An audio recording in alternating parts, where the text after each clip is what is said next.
Vous étiez errants comme des brebis, mais à présent vous êtes retournés vers votre berger, le gardien de vos âmes, le Christ. Saint Pierre, que nous avons entendu dans la deuxième lecture, l'apôtre à qui le Seigneur a demandé de paître son troupeau, ne s'y trompe pas.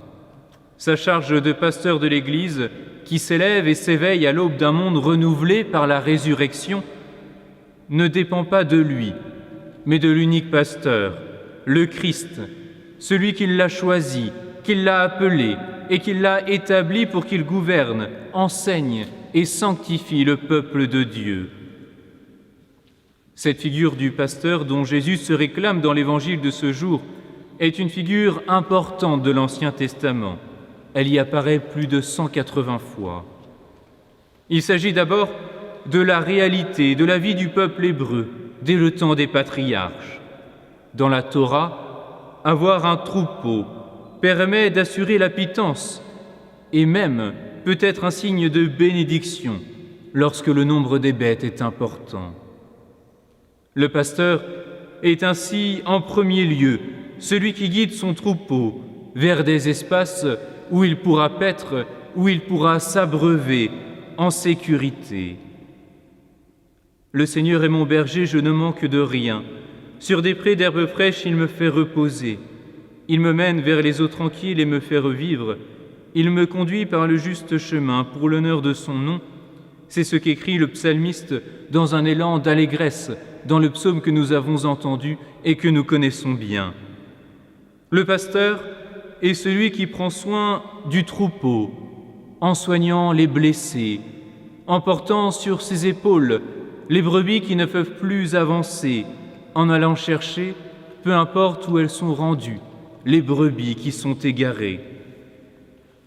Le pasteur est aussi celui qui rassemble le troupeau dans l'unité lorsqu'arrive le soir, pour le protéger des voleurs et des bandits, comme nous l'avons entendu dans l'Évangile d'aujourd'hui.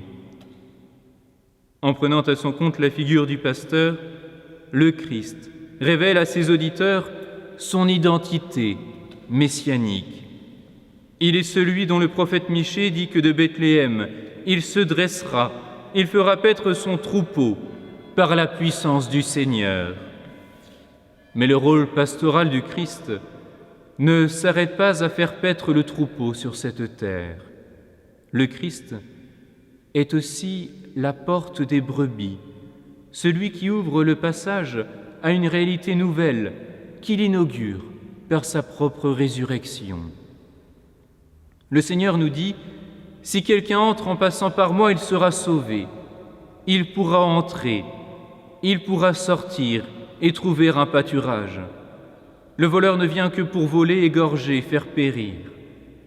Moi, je suis venu pour que les brebis aient la vie en abondance. » Cette parole de Jésus, qui vient révéler sa mission terrestre, aussi mystérieuse soit-elle, ne se peut comprendre que dans la foi, à la lumière de son élévation sur la croix et du tombeau trouvé vide au matin de Pâques.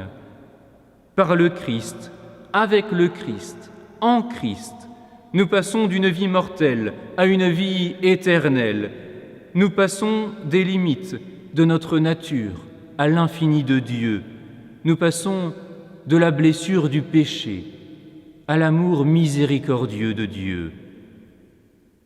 En tant que prêtre, en tant que collaborateur des évêques qui sont les successeurs directement issus des apôtres, nous sommes des témoins privilégiés de l'action de Dieu au cœur de ce monde pour nous conduire vers son royaume.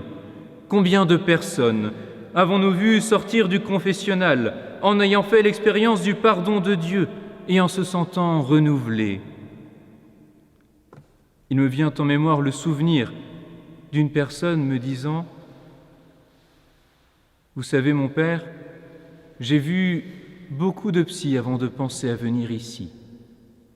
Et pourtant, dans ce pardon que je viens de recevoir, se trouvait la réponse. » Combien de témoignages avons-nous eu d'apaisement, d'un conflit intérieur dans la prière? Combien d'expériences de la présence du Christ dans l'Eucharistie? Combien de conversions lors de la lecture de la parole de Dieu lors de la découverte de la figure du Christ. Nous avons soif du Christ parce que le Christ répond à notre aspiration la plus profonde de rencontrer le Père, le Créateur aimant et bienveillant, qui nous a donné la vie et qui veut pour nous la vie en abondance. Alors prions. Prions en cette 57e journée mondiale de prière pour les vocations, pour que chacun puisse découvrir avec gratitude l'appel que Dieu lui adresse et trouver le courage de répondre oui. Prions aussi, tout particulièrement, pour que le Seigneur nous envoie des pasteurs selon son cœur, des pasteurs qui sachent nous montrer le chemin vers Dieu. Oui, prions. Prions sans cesse, que nos maisons soient de véritables églises domestiques, desquelles jaillissent des cantiques de louange qui montent vers le ciel, comme autant de membres d'un même corps qui s'unissent harmonieusement pour participer à la joie de la liturgie céleste. Frères et sœurs, en ce temps de confinement qui nous tient éloignés les uns des autres et qui nous prive de la communion sacramentelle, pourtant essentielle dans notre vie de chrétien au service du bien commun et de la nation, souvenons-nous des paroles du Seigneur, rapportées par le prophète Ézéchiel durant l'exil du peuple hébreu. « Voici que moi-même, je m'occuperai de mes brebis et je veillerai sur elles. Comme un berger veille sur les brebis de son troupeau quand elles sont dispersées, ainsi je veillerai sur mes brebis et j'irai les délivrer dans tous les endroits où elles ont été dispersées, un jour de nuages et de sombres nuées. Amen.